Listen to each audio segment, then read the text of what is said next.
The rain hadn't stopped for 3 days. It came down in thin, silver needles, soaking the dirt roads of Pine Hollow and washing years of secrets to the surface. Officer Mark Riley had seen plenty in his 15 years on the force, but nothing prepared him for the sight of the stray German shepherd standing in the middle of County Road 9, muddy, trembling, and staring straight into his headlights as if pleading for help. Minutes later, that same dog would lead him to the edge of the woods, where something was buried that would change everything. The wipers groaned against the windshield, smearing mud-streaked rain into gray shadows. Officer Mark Riley squinted through the downpour, his patrol car crawling down the empty stretch of County Road 9. It was past midnight, the kind of hour when Pine Hollow's houses went dark and only the ghosts stayed awake. He wasn't supposed to be out here tonight. His shift had ended 2 hours ago, but dispatch called about a possible traffic obstruction near the old logging trail. The younger deputies had begged off. Flooded roads, busted culvert, no backup nearby. So Mark took it. Habit, maybe. Or guilt. Nights like this had a way of digging up things you thought you buried long ago. The radio hissed. Static, then silence. He sighed, rubbing the back of his neck. Just check the road, Mark. Then home. That's when he saw it. A figure, low, dark, moving against the wind. Headlights flared over a drenched shape in the road. For a split second, Mark thought it was a coyote. But as he slowed, the animal lifted its head, ears pricked, eyes catching the light. A German shepherd. It stood motionless, rain plastering its fur to ribs, tail low but steady. There was no collar, just a streak of mud down one side and something dark, matted near its paw. Mark eased the cruiser to a stop. The engine hummed, headlights cutting through the mist. The shepherd didn't run. It just stared. He stepped out into the rain. Cold water instantly seeped into his boots. "Hey, boy," he called softly, voice carrying under the rain. "You lost." The dog took one step back, then barked sharp once, then again. Then it turned and started trotting toward the ditch. Mark frowned. What the hell? The dog stopped, turned its head, barked again, urgent this time. He hesitated. His flashlight beam cut through the rain, catching the outlines of trees bending under the storm. He'd seen this kind of behavior before, dogs leading search parties, trained K9s alerting on victims. But this one, it was alone, wild, desperate. He followed. The ground gave way to soft mud and tangled weeds. The smell of wet pine hung thick in the air. The dog glanced back every few steps to make sure he was following. About 50 yards in, the land sloped down toward the tree-line. A drainage ditch overflowed, gurgling with brown water. The dog stopped there, whining, paws sinking into the muck. "Easy," Mark said, shining his light ahead. Something glimmered faintly beneath the roots of a half-fallen oak. Not metal. Something else. Plastic? The dog began digging frantically, mud flying. It barked once, high-pitched, almost a cry. Mark's pulse quickened. He dropped to one knee, brushing water from his eyes. The beam of his flashlight caught again, a corner of thick, dark green tarp sticking out of the soil. Beneath it, wood. A crate. He swallowed. Jesus. The dog pawed at the edge, whining louder now. "Back," he said, voice low. "Let me see." Mark reached out and pulled the tarp aside. Mud sucked at the edges. The wooden box was the size of a trunk, old, water-stained, reinforced with rusted nails. It looked heavy. He gripped the side, testing it. No give. He shone the flashlight closer and froze. Scratches. Deep ones. Across the lid, like fingernail marks. The rain drowned out the sound that came from Mark's throat. Half curse, half disbelief. He reached for his radio. Static again. The storm had killed the signal. The shepherd nudged his arm, whining. All right. He took a steadying breath, pulled his service knife, and pried under the lid. It came loose with a groan, with splitting. A foul smell of damp rot and metal filled the air. He lifted it open, slowly. Inside, wrapped in a soaked blanket, was something small, pale, motionless. Mark's chest tightened. He reached in with shaking hands. His flashlight wavered. It was a child, A little girl. She looked no older than 4. Her skin was cold but not stiff. Mud smeared her cheek. Her hair clung in wet curls. And then, barely, he felt it, a flutter beneath her jaw. A pulse. He gasped. She's alive. The shepherd barked, wagging its tail wildly, splattering mud. Mark scooped the girl into his arms and sprinted toward the cruiser. Rain hammered his back, boots sinking deep. He slipped once, caught himself, kept running. By the time he reached the road, his breath was ragged. He wrapped the child in his jacket, cranking the heat as high as it would go. "Come on, kid," he murmured, tapping her cheek. "Stay with me." The dog sat outside the door, soaked and trembling, eyes fixed on her. Mark opened the passenger door. "Get in." The shepherd hesitated, then climbed inside, curling protectively beside the girl's feet. Mark didn't question it. He threw the car into drive, radio crackling faintly as the signal returned.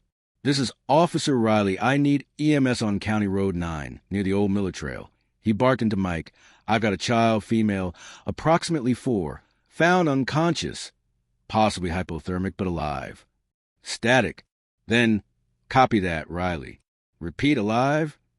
"Alive. Barely. Send backup now."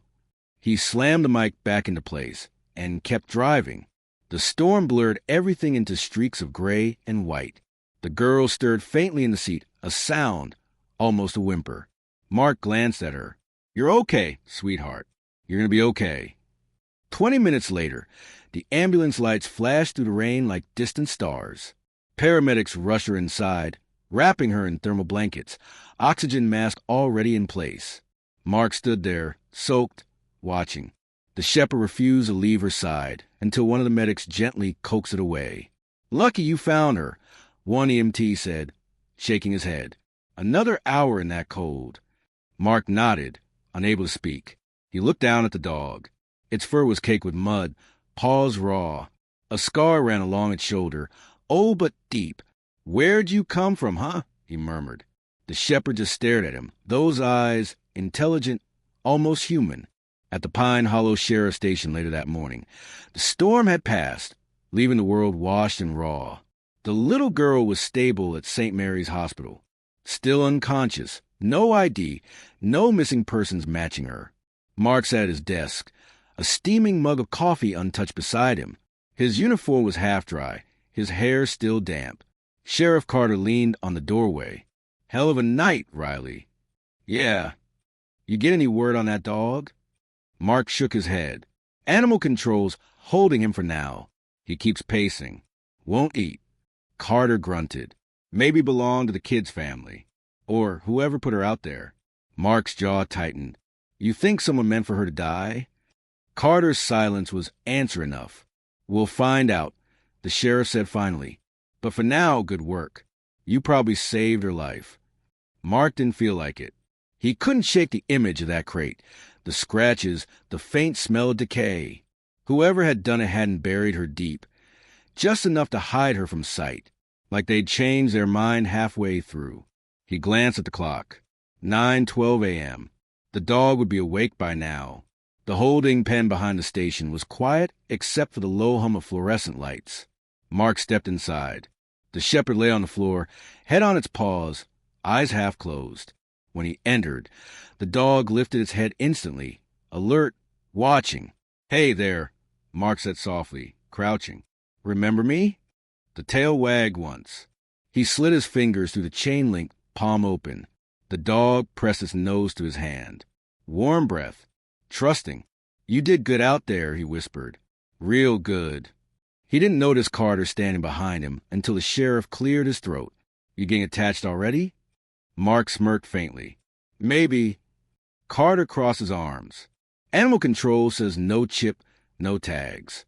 Could be a stray. Could be trained, though. He didn't run when you opened that crate." "Yeah," Mark murmured, almost like he knew what was inside.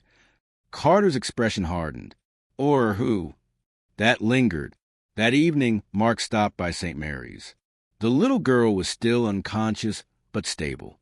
Doctor said mild hypothermia, dehydration, and some bruising, old and new.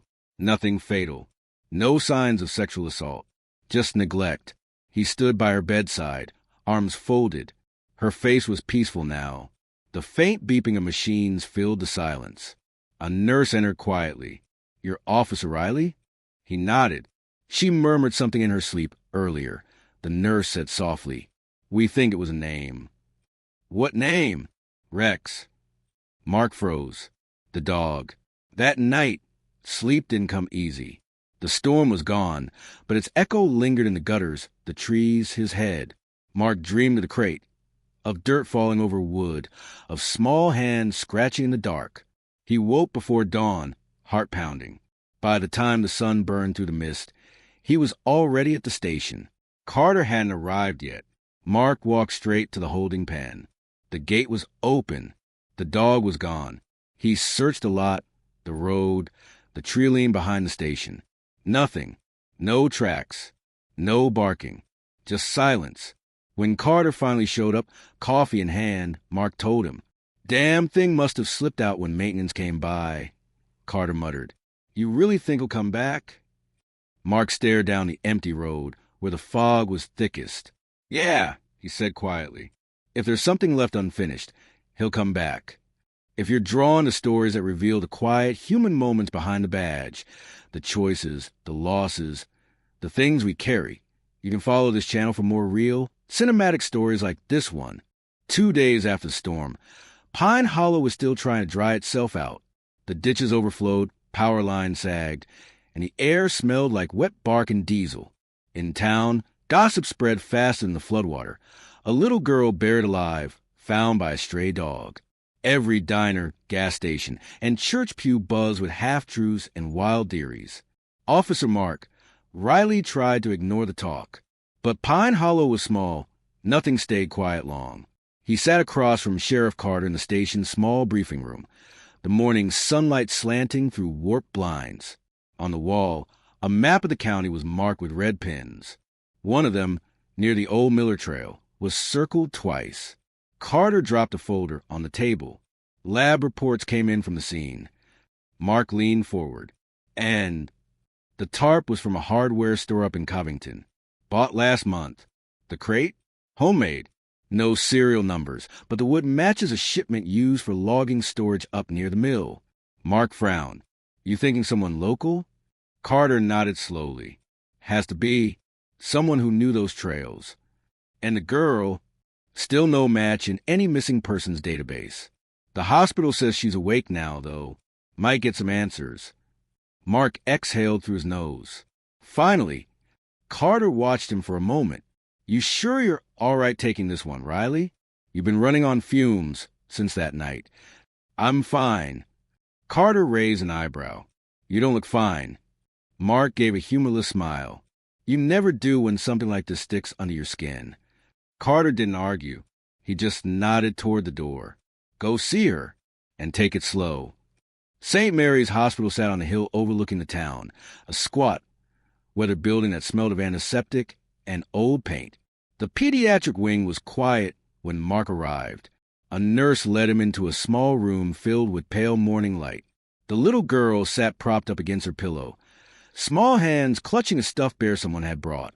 Her eyes, gray-green and wide, darted to him as he entered. Hi, Mark said softly, removing his cap. I'm Mark. I'm a police officer. Do you remember me? She hesitated, then nodded. Just once. He pulled a chair closer to her bed. How are you feeling? Her voice was a whisper. Cold. They're keeping you warm now, he said gently. You're safe here. The nurse smiled faintly and slipped out, leaving them alone. Mark waited a moment before asking, Do you remember what happened that night? Before the rain? The girl looked down at her bear, thumb tracing its ear. Can you tell me your name? Silence. Then, so quietly you almost missed it, Lila. Lila, he repeated softly. That's a beautiful name. She looked up, meeting his eyes for the first time. Where's Rex? He felt that name like a punch. You mean the dog? She nodded.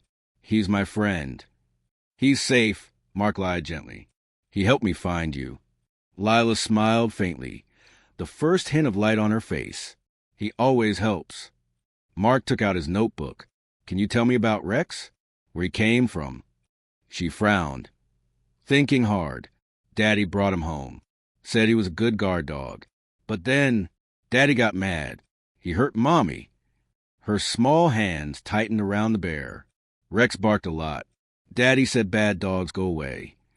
Mark felt his throat tighten. What happened then, Lila? She hesitated. He put us in the truck. Me and Mommy. Rex too. It was raining. Mommy was crying. Mark's pen froze above the page. He drove into the woods. Lila continued softly. He told Mommy to get out. Then there was a bang. She fell down. Rex ran away. Daddy got mad at me. Said if I screamed, I'd go to sleep forever. Mark's hand trembled.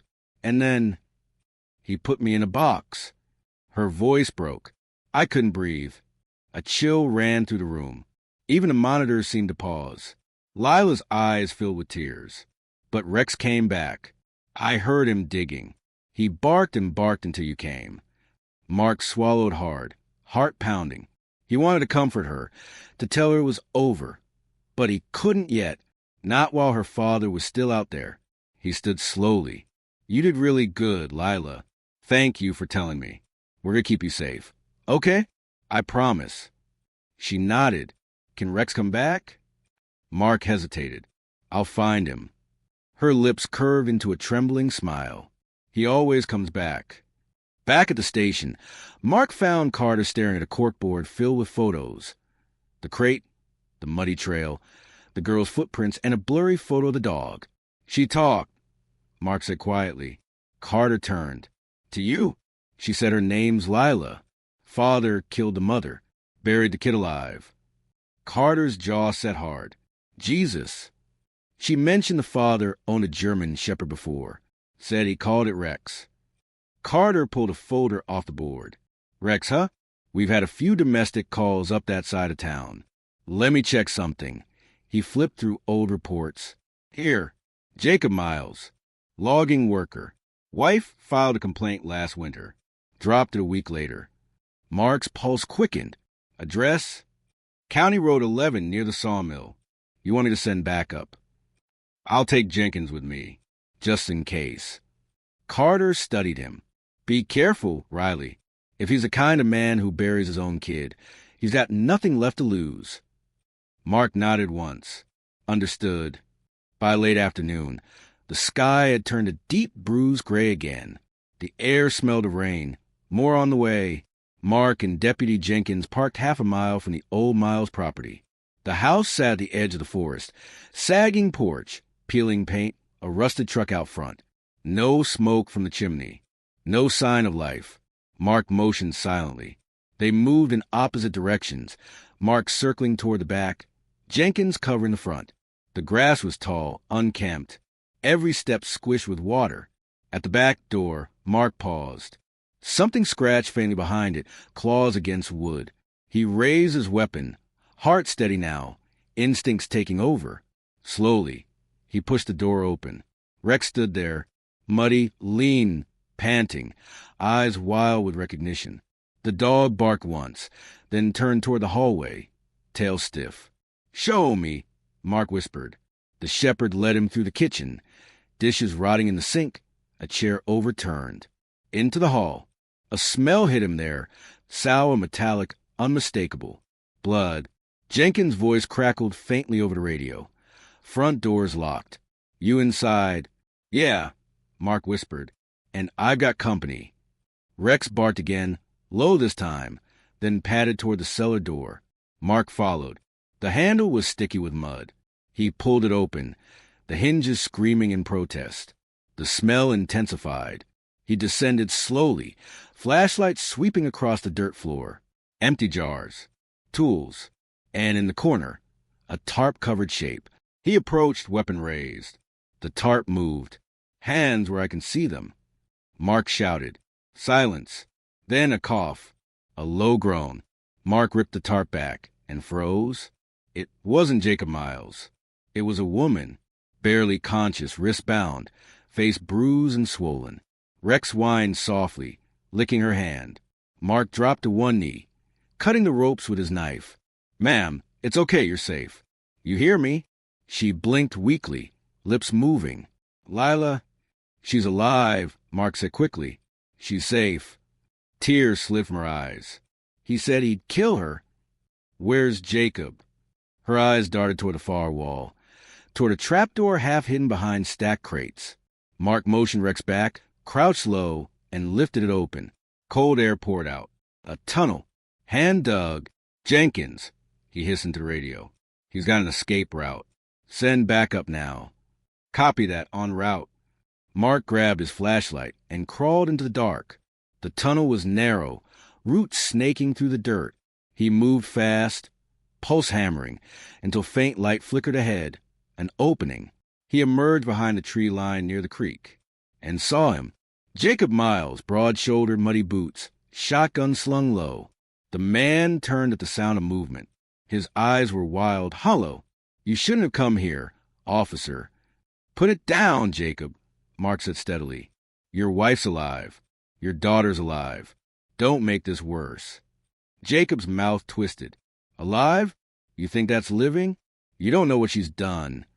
I know what you did, Mark snapped. Burying a child? That's not protection. That's murder. Jacob laughed, broken and raw. She wasn't dead. I couldn't finish it. I thought maybe the earth would take her first. He raised a gun. A bark split the air, loud, sharp. Rex lunged from behind, clamping onto Jacob's arm. The shotgun fired, shattering a branch inches from Mark's head. Mark dove forward, tackling Jacob to the ground. The man fought like an animal, but Mark's rage had years of weight behind it. He pinned him, wrested the gun away, cuffed him hard. Jacob spat blood, snarling. You don't understand, officer. They always come back. Mark hauled him upright. You'll explain that in court. Rex stood between them, panting, muzzle flecked with mud and blood. For a long moment, the three of them stood in the rain. Hours later, Jacob Miles sat behind bars. His wife, unconscious but stable. Lila, safe under hospital guard. Mark leaned against his cruiser, exhaustion seeping into his bones. Rex sat beside him, tail thumping weakly against the concrete. You did good again, boy, Mark said quietly. Real good. The dog looked up at him. Those same steady eyes had stared into his headlights that first night. Guess we're not done yet, huh? Rex nudged his hand, as if agreeing. Mark smiled faintly, weary, but alive in a way he hadn't felt in years. And for the first time in a long while, the rain didn't feel like a burden. It felt like cleansing. If this story moved you, and you believe small acts of courage still matter, stories like this find you here. Stay with us. The sky over Pine Hollow turned pale gold the morning Jacob Miles finally confessed. The storm had washed everything clean, but inside the sheriff's station, the air was heavy, stale, like something still lingered, waiting to surface. Mark Riley stood behind the two-way glass, arms folded, watching Jacob through the window. The man sat hunched at the metal table, hands cuffed, face bruised, shirt stained from the struggle in the woods. His eyes darted constantly, not with fear but calculation. Sheriff Carter entered quietly, coffee steaming in one hand, case file in the other. He's been sitting there an hour, keeps asking for a cigarette. Mark's gaze didn't shift. You give him one? Carter sipped. I'm not in the mood to play nice with someone who buried his kid alive. Mark's jaw tightened. You want me to talk to him? Carter eyed him. You sure? You've been too close to this since day one. I need to hear it, Mark said simply. After a long pause, the sheriff nodded. All right, but don't lose your temper. We need him alive. Mark stepped into the interrogation room. The smell of sweat and rain-damp clothes filled the air. Jacob's head lifted slowly. Well, if it ain't the hero, he muttered. Mark sat across from him. You want to tell me why, Jacob? Jacob's lip twitched. Why what? Why you buried your daughter. He chuckled, a dry, empty sound. You think it's that simple? It's not complicated either. You put a child in a box and left her to die. You tell me what part of that makes sense. Jacob leaned back, the cuffs clinking softly. You don't know what she is. Mark frowned. She's a 4-year-old girl. She was, Jacob corrected, eyes glinting strangely, before she started whispering to the dog, before she said Mommy told her things at night after she died. Mark's brows furrowed. You said your wife was alive when you buried Lila. Jacob's voice dropped, trembling. I thought she was dead. After the fight, she stopped moving. I didn't mean to. He stopped himself, biting the words back. But when I went to bury her, I heard scratching. I opened the tarp, and it wasn't her. It was Lila. Mark's stomach twisted. You're saying your daughter climbed in? Jacob's stare was distant now. She was there, officer, in the hole, dirt on her face, eyes wide open. Said Mommy told her it was safe underground. Mark exhaled sharply. You're sick, Jacob. Jacob smiled, small, broken. Maybe, but tell me, officer, did the dog come back? Mark didn't answer. Jacob's smile widened. Then you already know. That dog don't belong to anyone. He just find what's buried. He leaned forward, voice low and cold. You think that crate was a first? Mark left the room in silence. Carter looked up from the monitor. What the hell was that? He's delusional, Mark said flatly, talking about ghosts and buried things. Carter rubbed his temples. We'll get the psych eval started. Maybe we'll dig up more evidence from the property. Mark didn't answer. His thoughts were elsewhere. That dog don't belong to anyone. He just finds what's buried. 2 nights later, the town tried to move on. The papers called it the miracle on County Road 9. People sent toys and blankets to the hospital. The sheriff's office got flooded with letters praising Rex, the hero dog. But Mark couldn't sleep. Every time he closed his eyes, he saw that crate, those tiny scratches, that look in Jacob's eyes. By dawn, he gave up trying. He drove out toward the old Miller Trail, the place where it had all started. The woods were silent now, heavy with fog. His boots sank into mud as he walked. Birds rustled faintly overhead. At the clearing, he stopped. The dirt had been disturbed again. Fresh, shallow tracks, paw prints. Rex, he called softly. The forest answered only with a whisper of wind. He crouched, tracing the prints with his hand. They led deeper into the trees, toward the creek. Mark followed, heart thudding. The fog thickened, muffling sound. He could hear the faint rush of water, and then a bark, short, sharp, urgent. He pushed through the underbrush and froze.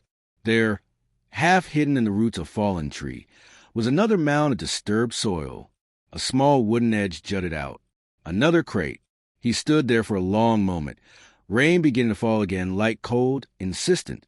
Slowly, he knelt and brushed the dirt away.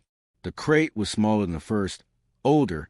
The lid had already been pried open, the nails rusted through. Inside, beneath a tattered piece of cloth, lay bones, small, brittle, and a faded blue ribbon. Mark's breath hitched. Oh, God! He sank to his knees. The weight of it, the sheer quiet horror, pressed down on him like the storm itself. Rex stood a few feet away, watching, tail low. How long? Mark whispered. How many did you find before her? The dog just tilted his head, eyes reflecting something too deep to name. Mark called it in. The coroner arrived within hours. Carter showed up soon after, face pale. You were right, he said hoarsely. They found 2 sets of remains. 1 adult female, 1 child. Must have been buried years ago. Jacob's wife, Mark said quietly, and their first daughter. Carter looked at him. He only had 1 kid. Mark shook his head slowly. Not anymore. Jacob Miles never saw trial. 2 nights before the hearing, he hung himself with his bedsheet in his cell. No note, just silence. Lila was moved to a foster home out of state. She recovered fast, physically at least, but whenever someone asked about the dog, she'd smile faintly and say, he's still helping people. Mark visited her one last time before she left. She was drawing a little notebook, a stick-figure man, a girl, and a dog beside them. That's Rex, he asked. She nodded. He finds people. Who does he find now? Lila looked out the window, eyes distant. People who need to remember. Weeks passed. Pine Hollow began to forget. But Mark didn't. He kept driving that road, long after his shift ended. Headlights cutting through the mist, searching for movement at the edge of the woods. Sometimes he swore he saw him, a dark shape trotting along the shoulder, stopping to look back, as if waiting. And every time Mark slowed, once he even stopped, the dog stood in the beam of his headlights, dripping wet, for silvered by rain, exactly like that first night. Mark rolled down the window. "Rex," the shepherd barked once, then turned and disappeared into the fog. When Mark stepped out to follow, there was nothing, just tire tracks, rain, and silence. A month later, construction crews digging along the creek unearthed another crate, and another. By the fifth, the news trucks had come. They called it the Pine Hollow Burials. Authorities found the remains of at least 6 victims spanning nearly a decade, all buried within a mile of the Miller Trail. But one question stayed unanswered. How had the dog known where to lead them? No one could explain it. When reporters asked Mark, he gave the same quiet answer every time. Maybe he just followed the ones who couldn't rest. One rainy evening, long after the cameras left, Mark sat on his porch with a mug of coffee gone cold. The town below was quiet, lights glimmering through the mist. He felt older than he was, worn, but somehow lighter. Thunder rolled in the distance. He heard paws on gravel before he saw him. Rex emerged from the darkness, formatted, eyes glowing in the porch light. Mark froze. "You again?" The shepherd approached slowly, tail wagging once. Mark crouched, reaching out. His hand met warm fur, real and solid. "You've been busy," he said softly. The dog sat, looking past him, toward the hills, toward the quiet woods where the earth still held its secrets. "Is it over?" Mark asked. Rex blinked, stood, and walked a few steps down the road before stopping to look back. The same way he had that first night. Mark's throat tightened. "Yeah," he whispered. "I know." The dog gave a small bark, not a warning but farewell, and then turned, disappearing into the fog once more. Mark stood there a long time after, the sound of the rain filling the silence. He thought about the girl, the storm, the crate, and the dog that refused to look away. Some things, he realized, weren't meant to be forgotten. They were meant to be found. A quiet thanks to everyone who still believes stories like this matter, the kind that stay with you after the noise fades. If this one did, you know where to find the next.